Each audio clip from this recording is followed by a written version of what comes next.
This is Cruise Radio. I cruise a lot, and I always sail with travel insurance. You should, too. Get a free quote today at tripinsurance.com. Broadcasting from the tripinsurance.com studios in Jacksonville, Florida. This is Cruise Radio. John just returned from an 8-night cruise and then a 15-night cruise aboard Royal Caribbean's Brilliance of the Seas. One of their older vessels, but a solid one at that. He joins us on the line to talk all about it. How you doing, John? I'm doing fabulous, Doug. Thank you for asking. This itinerary sounds amazing. So before we get to these ports of call and the ship itself, we'll take a step back as we always do. Give me some pre-cruise thoughts. What made you want to sail this not only 8-night on Brilliance of the Seas, but tack on that 15-night? Well, we'd gone to Alaska the year before, and we had all the clothes essentially for a cold weather cruise. And my wife and I both have wanted to go to Iceland for several years and just hadn't figured out a way to do it. And this popped up, and so we jumped on it. That is awesome. And you said, you know what, we're going to go a little early and do a little segment before the Iceland journey and then just take the ship back to the U.S. That was pretty much the thinking? Absolutely. All right. So the ship left out of Barcelona. Any pre-cruise time over there before sailing? Yeah, so we flew into Barcelona, and we just took the metro to a downtown hotel that was right off the Las Ramblas. It was the Renaissance, I believe. We did a couple different things. The one thing we did was a flamenco dancing event. Mm-hmm. We didn't dance; we just watched. But it was extravagant and fun and very Spanish, as they say, or mm-hmm. Catalonian. And then the next day, we had a free day, and so we did a Rick Steves audio tour. Mm-hmm. We just downloaded his Barcelona audio tour, stuck in a pair of earbuds, and just followed it wherever it would take us. Because we'd been down the Las Ramblas before and seen all of that commotion, and we just did some different stuff, and it was a great tour. Is that one of those tours that I feel like I did one of those in Rome from his, where it's almost like he'll say, now look to the left, you'll see a building with a green roof. Turn, like it's basically step by step, right? Exactly. And it would be, I'm going to let you walk down the street and I'll play some music, and you'd get to his location. You go, okay, you mm-hmm. should be there now. Yeah, it's so cool. It's like the attention to detail is amazing in those. I do have a question with being in Barcelona. We keep hearing stories about, they're going to tax cruise passengers, this, that, double the tax. What is the vibe like, though? I guess, how do the locals treat the cruise passengers? Is it with respect, kindness, friendly? Say it was like any big city. Mm-hmm. Now, I'll tell you, I talked to a friend of mine who actually was in Barcelona the same week we were, and she had her cell phone stolen while she was sitting in a restaurant. Wow. And, she was devastated because they took it right out from under her because she was charging her other phone, and it was sitting right in front of her, and she looked up and it was gone. So like always, you have to be careful of pickpockets, and mm-hmm. like any big city. All right, so you make your way to the cruise pier. How was the embarkation, and how long did it take you from the curb to the ship? I'm going to say under 10 minutes. We do carry-on only, mm-hmm. so it's a backpack and a small roller suitcase. So we didn't even check our bags. We just went through security. They looked at our passports. We got on the escalator and walked up the ramp to the ship. 25 nights, pretty much, with just a carry-on. That's good work, my friend. You have to blame my wife for that. She decided that that's how we were going to do it. Okay. So I just followed instructions. All right, I hear you. That's fair enough. So you make your way on Brilliance of the Seas, a ship that's a little over 20 years old at this point. How was, what were your first impressions of it? We kind of knew what we were getting into. We hadn't been on the Brilliance, but we had been on like the Rhapsody and the Enchantment and the Grandeur. Our first cruise was on the Monarch of the Seas in 1992. And we hadn't been on very many big ships. So to us, strangely enough, this was a big ship. It was fine. We weren't there for a carnival. We were there as transportation and to see some new sights. Did the ship feel dated, classic, or was it pretty well kept? Classically well kept. Okay. Other people might say, oh, it's old and, the furniture's torn, everything. I didn't notice it. Our room was fine. The common areas were fine. The decks were fine. We really loved it. Yeah, I love this class of ships because it's one of those classes that just really stand out because it was before the cruise industry was obsessed with the water parks and everything like that? Just a classic feel, as you just said. You make your way to the stateroom. What kind of stateroom did you book for this back-to-back cruise? And was it the same stateroom throughout the entire journey from Barcelona all the way back to the U.S.? So we had an ocean view on deck 3, and we did keep it the entire time. Ocean view on deck 3. What did you think of it as far as like the space for the 23 nights you were on board and how modern it felt? It kind of felt like an old Super 8 motel on the inside, but the bed was comfortable. You know, it's one of those, the bathrooms that have the curtain that will cling to you if when you're in the shower. The window was a porthole. And so there were many times going through some of the seas we were in where we were in 5 to 6 meter swells. Wow. And so the water was covering the window. We felt like we were in a washing machine. Unreal. How did the ship handle that kind of weather? It was great. I typically get seasick, and at the first queasiness, I put on wristbands, and I don't know if it was psychosomatic with a placebo effect, but I didn't have a problem. I'll tell you, our room steward was sick for 2 days and had to have somebody else do our room. Well, let's talk about the food here on Brilliance. So we'll go to the Windjammer Marketplace first, the buffet. Quite a haul if you're taking the steps down from deck 3 up to the Windjammer. But how was the food in there, and did it ever feel too crowded? It never felt crowded. I mean, you could tell that it was a full ship. I mean, because it was a pretty popular itinerary. And I'll tell you, the variety in the Windjammer was really good. And as we get into like later on in the cruise, they were picking up some local food. Mm-hmm. So between Iceland and Greenland, they picked up fresh shrimp, fresh octopus, fresh mussels, and were serving it in the Windjammer. That's a nice little treat there. So did the Windjammer, because you did 2 different sailings, the 8-night and the 15-night, did it ever feel busier on one sailing than the other? No, actually the 15-night felt more crowded because I think it was completely full. I think there were some open spaces on the first cruise. Gotcha. And then for the main dining room, what time dining did you have, and how was your experience in there? We had early dining, so that was typically 5:30.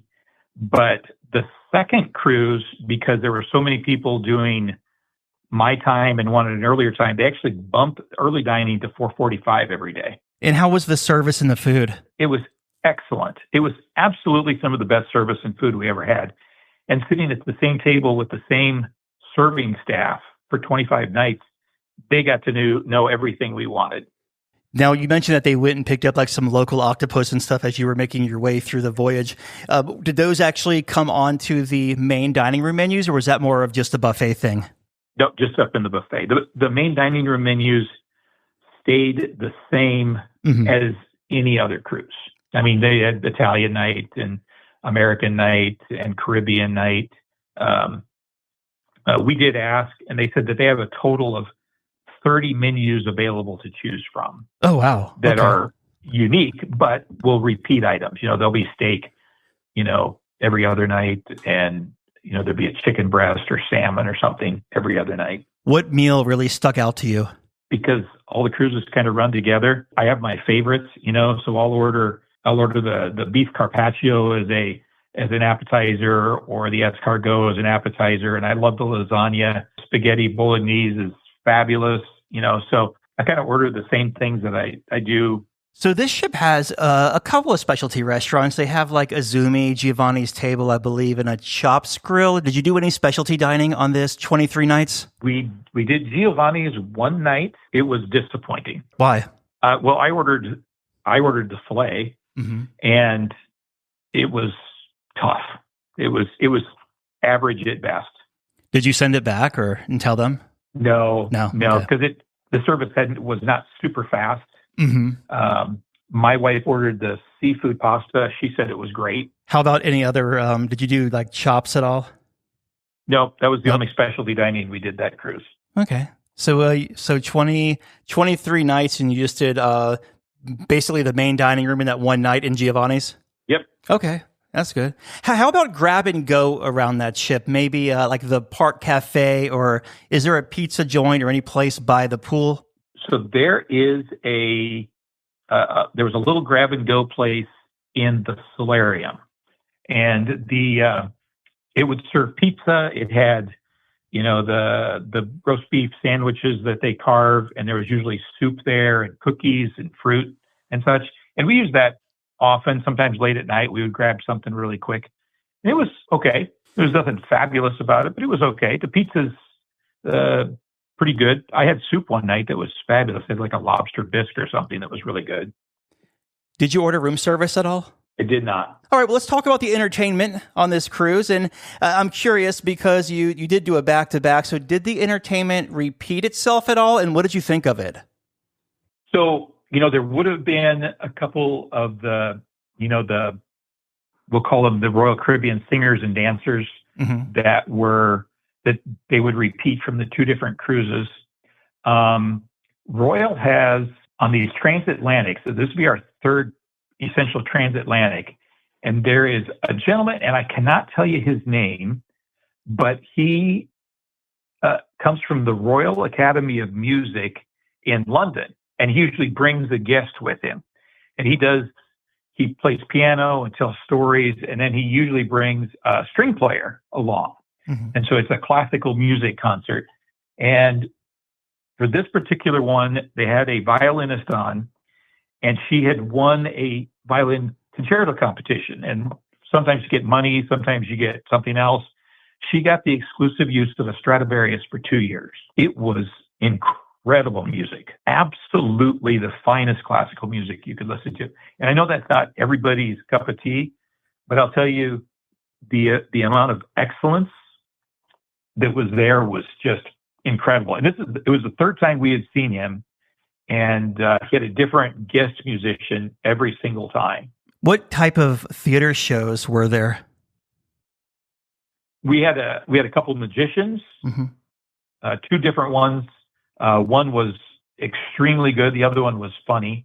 Some jugglers, and then the typical Royal Caribbean singers and dancers. And it's the same show on the Brilliance that they've been running for 20 years.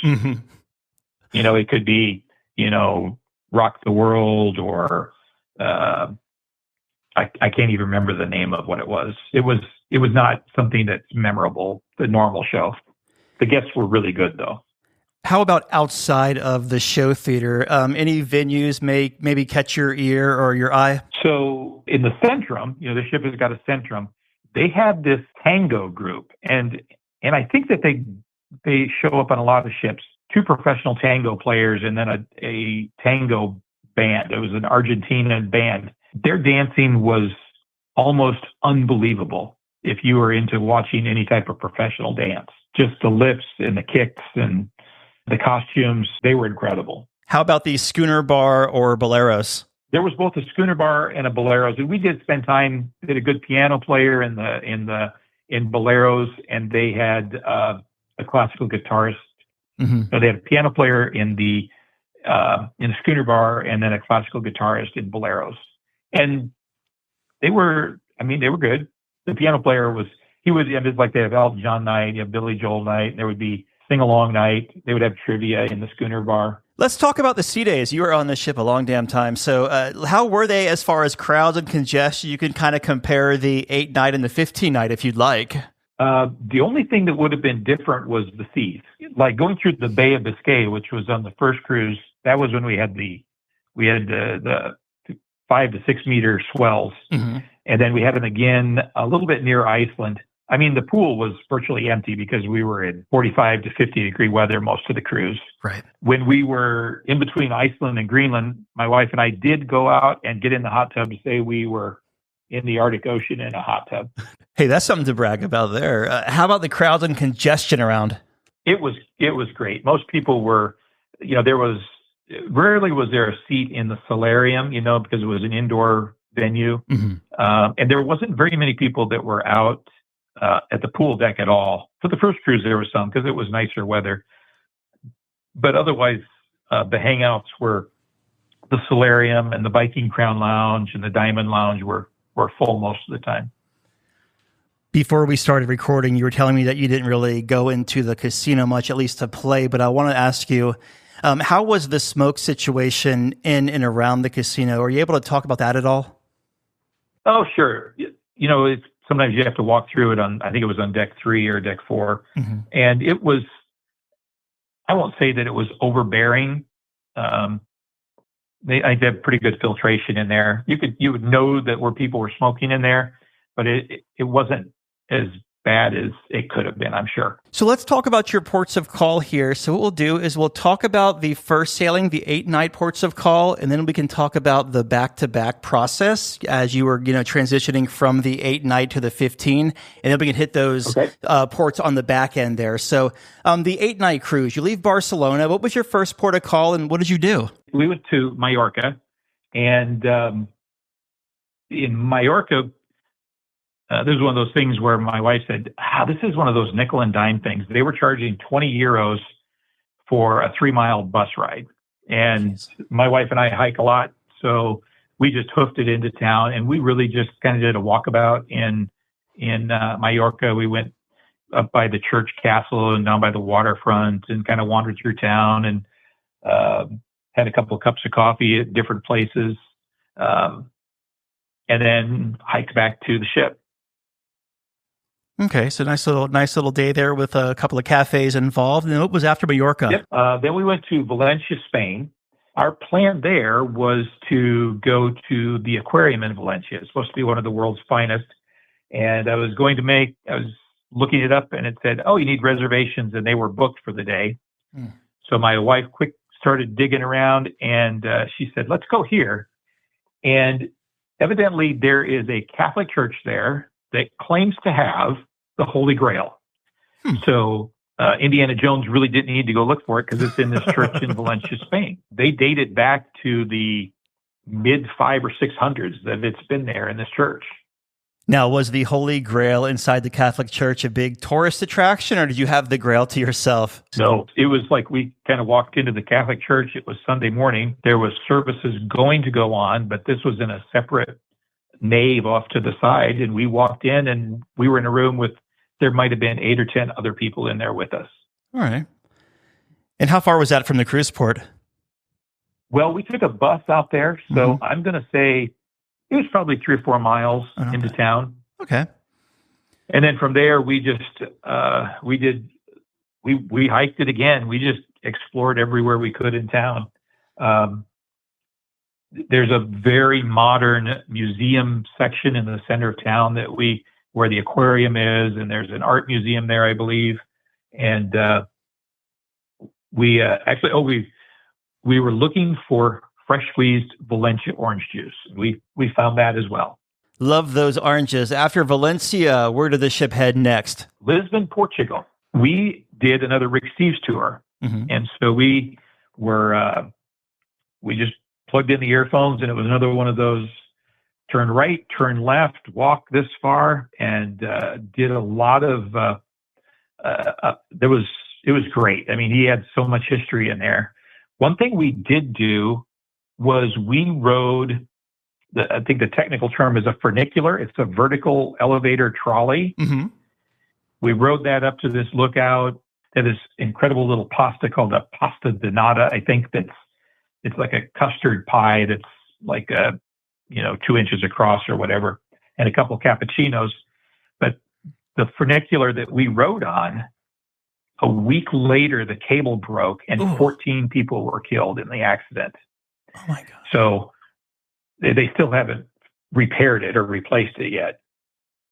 That's insane. It seems like it's the year for that, because that one in Alaska came in a little too hot and took out some people at the end of April too, and that's closed for the foreseeable future. So that's pretty intense. Wow, glad you weren't on that one. Did you explore it all on your own, or was it strictly just Rick Steves and back to the ship? It was continued to explore on our own.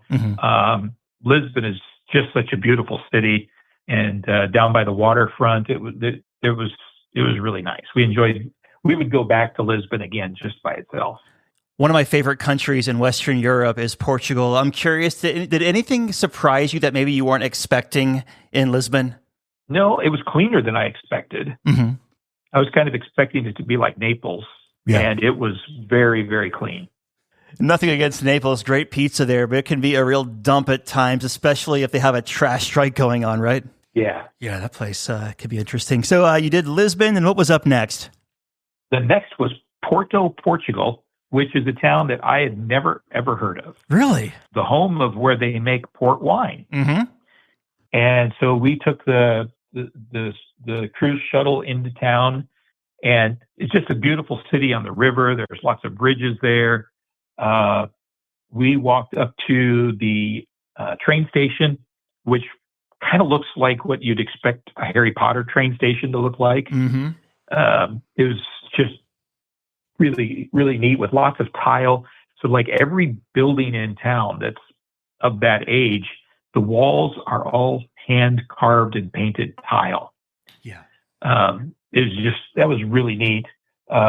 We walked across the bridge to the other side of town, or the other side of the river, and we sat down at some little cafe and ordered essentially a charcuterie tray of Parma ham and cheese and a couple glasses of port wine. And I'll tell you, there's nothing like sitting on a river in Europe having a charcuterie board and a glass of local wine. I bet. And that train station, I feel like I may have been there before. That's the one where you walk in and like it's mosaics on the wall, and there's a big clock in there that says Porto, right? Yep. Yeah. Yep. That's the one. Yeah. And those mosaics are all over town. Mm-hmm.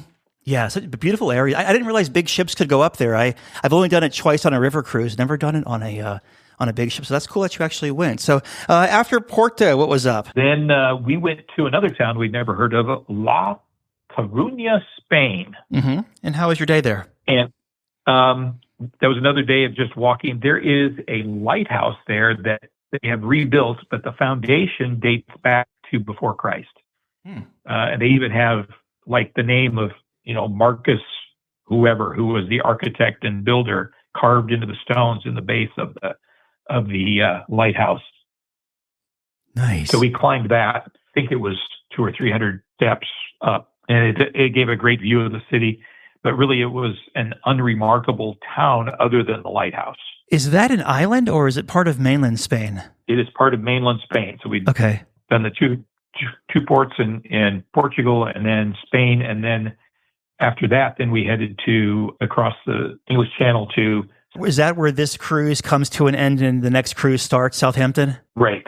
The process for the ship was we went to the lounge and they looked at our documents and looked at our passports and gave us our new key cards and said, don't use the old ones. And we were free to leave the ship. And earlier in the cruise, we had asked if there was going to be any excursions that the ship would use, because we had looked and we were like 30 miles from Stonehenge. Mm-hmm.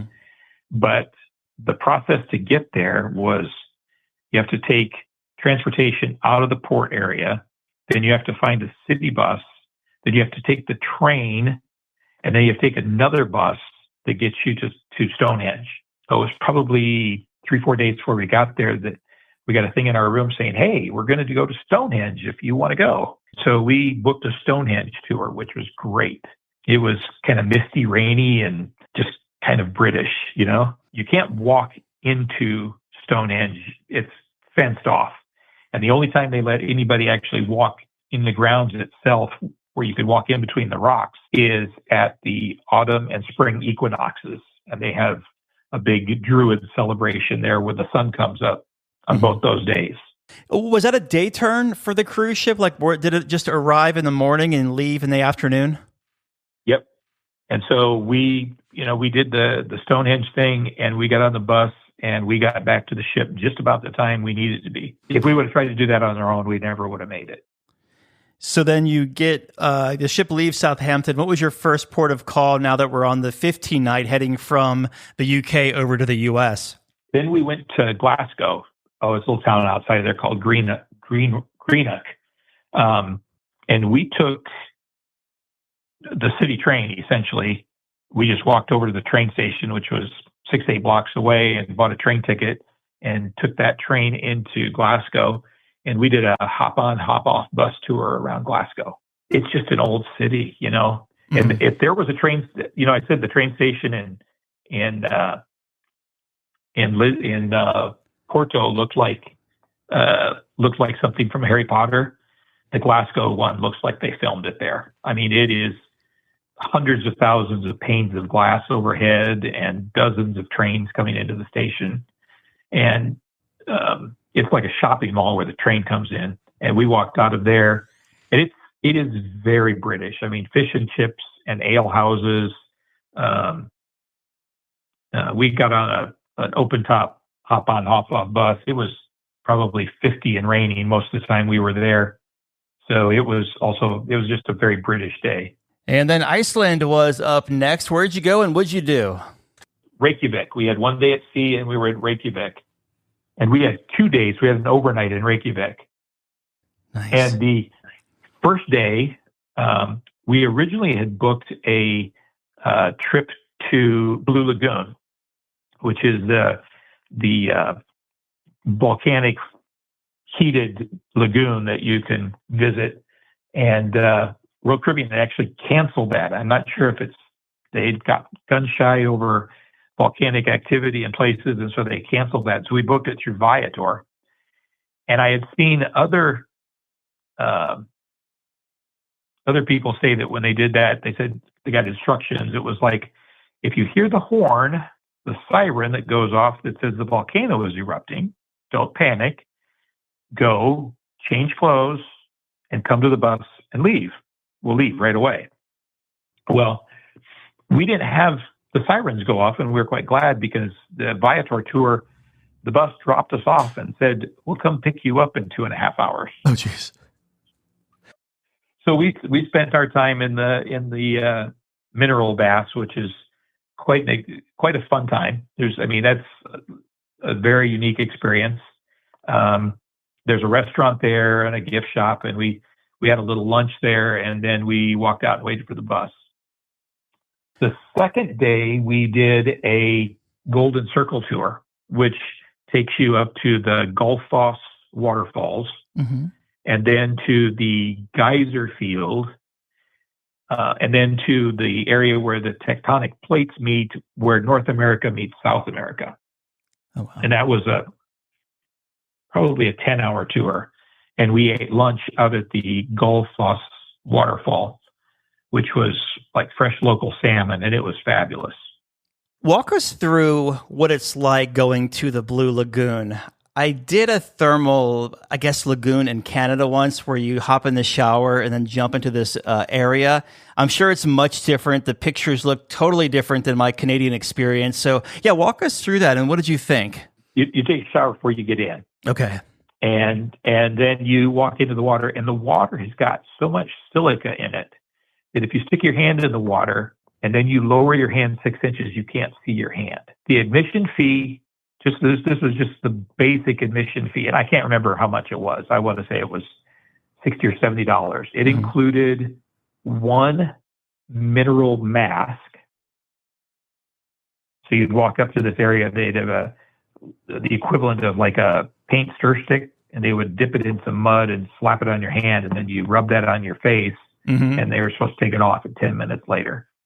And then it also included one beverage, and you could have a glass of beer or a soda or a fruit smoothie. Okay. And so people were walking around, carrying their beer in the mineral bath. The water temperature was about 101. So they had lifeguards, and they're all wearing parkas because it was, 35 degrees. How deep was it? Never deeper than chest high. So I would say 5 feet deep at the most. Okay.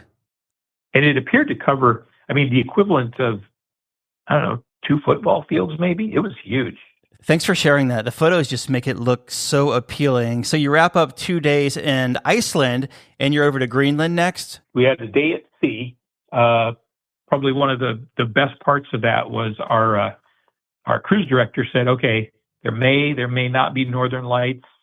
If there are northern lights, if anybody sees them, call guest services. They are instructed to call me any time of the night, and I will do a bing bong in the halls. Mm-hmm. If you hear the bing bong at 2 a.m, that means there's northern lights. Well, about 11 o'clock at night, sure enough, bing bong. And we headed outside, and they were just as beautiful as could be. What a sight. And so in fact, I sent you a picture of us from deck 5, and the northern lights are overhead, and you can see Greenland on the horizon, because the lights were so bright it lit up Greenland. I saw that picture you sent me a couple of hours ago. What an amazing capture. Yeah, that was it. That was around 11 p.m. Then several hours later, you dock in Greenland. Got to Greenland the next day. And so our first, if you had a trouble with Reykjavik, here's Greenland.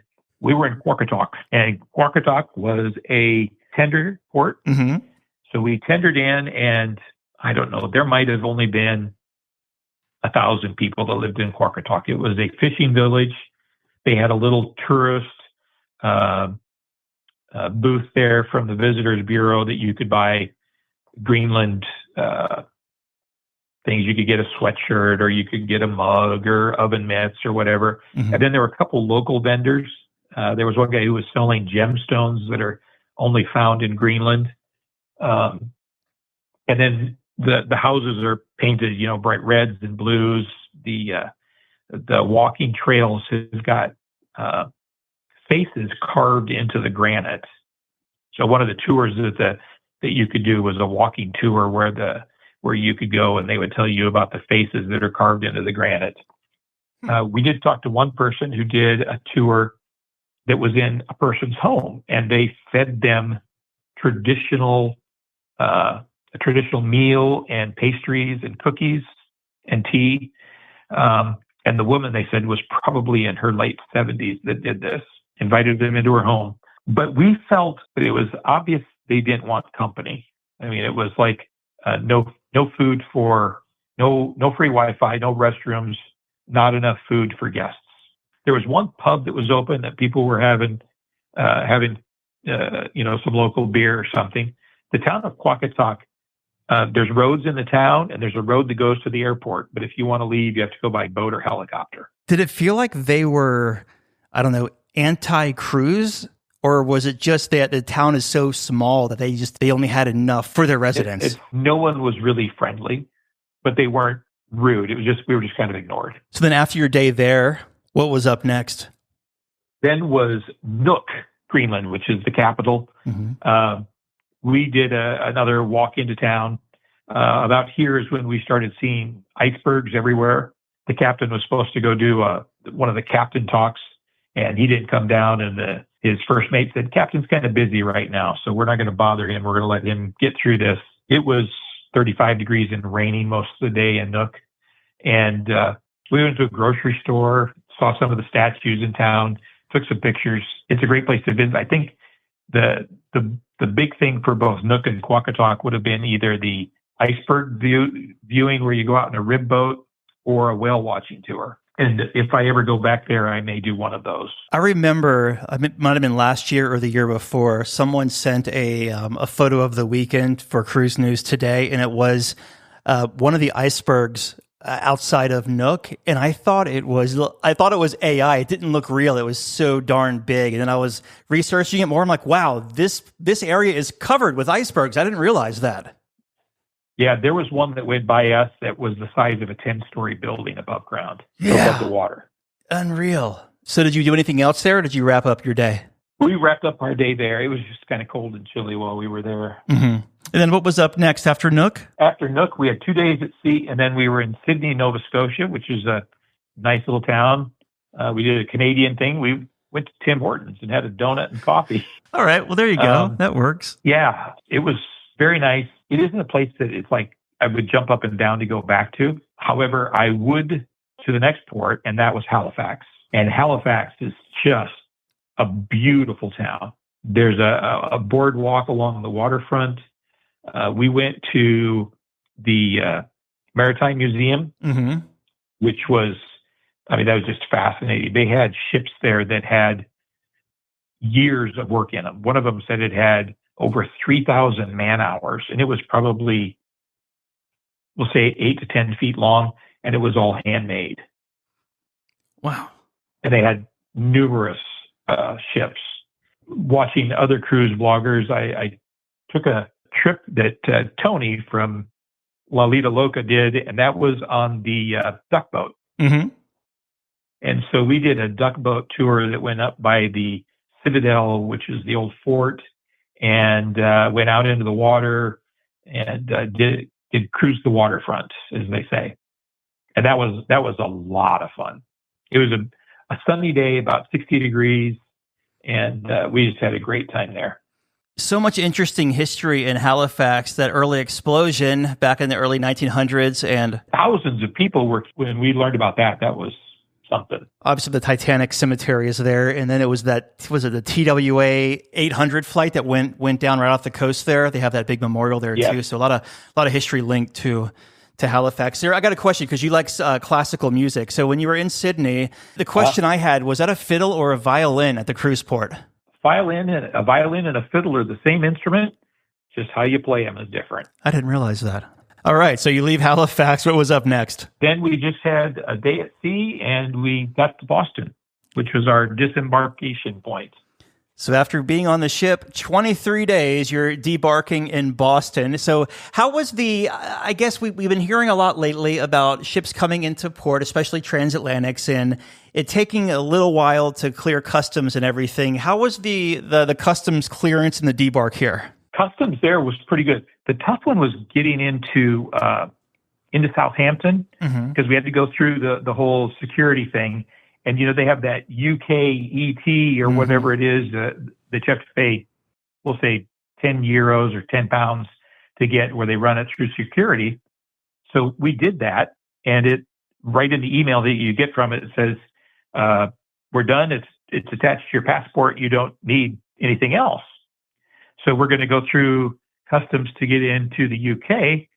And they said, bring all your paperwork. And I said, I didn't bring any paperwork because you said, the letter from them says it's attached to our passport. They said, well, we don't have electronic connections here. And, the first thing you want to say is, sounds like a you problem, but you don't say that to a customs agent, right? We just said, hey, we don't have it. We did it. I have this email here that says I paid for it, but I don't have the one that says that it came through, or the one that says you don't need to bring it with you. So eventually she called the supervisor over and let us go. When we were pulling into Boston for customs, they had customs agents on board, and we walked through and scanned the passport, said, you're good. And so we grabbed our bags and we walked off the ship because we did carry on. Earlier you mentioned that was your third transatlantic sailing. So what makes them so appealing to you? So they're pretty relaxing, right? First one was on the Explorer of the Seas 2 years ago, and we did a back-to-back on that one. Last year, we did a back-to-back on the Odyssey from New York to Greece and then back to Rome. They're just really relaxing. Mm-hmm. You read a couple books, get to know people. Do you have any tips for someone who is considering doing like their very first transatlantic? Should they how to prepare for it, or what to be prepared for? We were pretty intentional about this whole doing it with a carry-on, usually because we stay a little bit afterwards. So like the first cruise that we did, we ended up in Ravenna, so we had to get a bus to Venice. We spent 4 days in Venice, but we with a carry-on, it's not like you're hauling a luggage through a city, especially one like Venice. We just had to walk to the canals and catch one of the taxi buses. So it's just a whole lot easier cruising that way. Mm-hmm. My wife does a lot of merino wool, which you can wear for a couple of days without needing to be washed. I'm retired, so I don't even own a tie. Okay, so fair enough. Formal nights are not something I'm going to do, and they're considerably more relaxed as far as the dress your best night. There was maybe 20% of the men that were wearing suits, much less a tie. I mean, I didn't see a single tuxedo on the cruise. That's for sure. Looking at what you paid for this 23-day experience, the 8-night paired on with the 15-night, right? Was the value there for the experience? It was. It was about $8,000 for the two of us, and a little bit more than most transatlantics. Mm-hmm. But just because we did it very much because of the itinerary. We love the itinerary so much that in August of next year, we're going to fly to Reykjavik. We're going to rent a motorhome and we're going to camp on the ring road for 10 days and then hop on the Celebrity Silhouette and go back to Boston. That is so awesome. And with a camper van, you can park at any campground, and there's so many of them, but you park near a place where you know that the morning light is going to just bring the best pictures, that golden hour pictures. Mm-hmm. Looking back, what was the biggest highlight of this cruise for you? Anything to do with Iceland. I mean, it was just incredible. We had 2 full days there. We got to see things that you just would have never thought of. Iceland is just an incredible place to visit. And they really welcome people with open arms there. They were friendly. They were helpful. It was really nice. Well, in closing, your final thoughts of Brilliance of the Seas. She's a classic. I know it's not going to be for everyone. I mean, there were really no kids on board, with the exception of maybe some homeschoolers who were taking history classes. The staff has to be exceptional because the ship is not an entertainment venue. So the staff has to be the entertainment. So they had lots of, whether it be flash dances. One night they had a staff talent show. So staff would come out and perform. Yeah, and those Filipinos can really sing too. Yeah. That sounds like a great cruise, my friend. We've been talking with John about his 8-night paired with a 15-night transatlantic cruise on Royal Caribbean's Brilliance of the Seas. John, good talking to you, my friend, and thank you so much for sharing your vacation with us. Absolutely.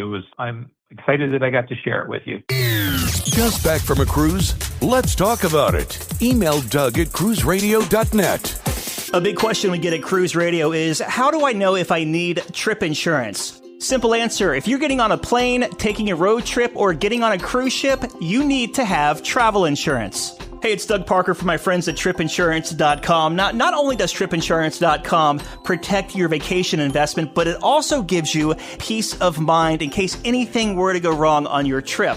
How do they do it? They offer 3 different types of trip insurance policies. Good, better, and best. One policy for every vacation budget. But it doesn't just stop there. They're up to 40% lower when you shop around on other comparison sites. Plus, tripinsurance.com offers 24-hour customer support before, during, and after your trip, online claims assistance, and travel alerts to let you know what's going on at your destination. But find out for yourself. Check out tripinsurance.com. All right, Dougie, let's see what we got for you, buddy. Cruise Radio is produced at the tripinsurance.com studios in Jacksonville, Florida. Get cruise news, ship reviews, and money-saving tips every Thursday on Cruise Radio. If you've enjoyed this episode, please subscribe to the show. If you want to help spread the word, give Cruise Radio a 5-star review. Find Cruise Radio where you listen to your favorite podcast or online at cruiseradio.net. I'm your announcer,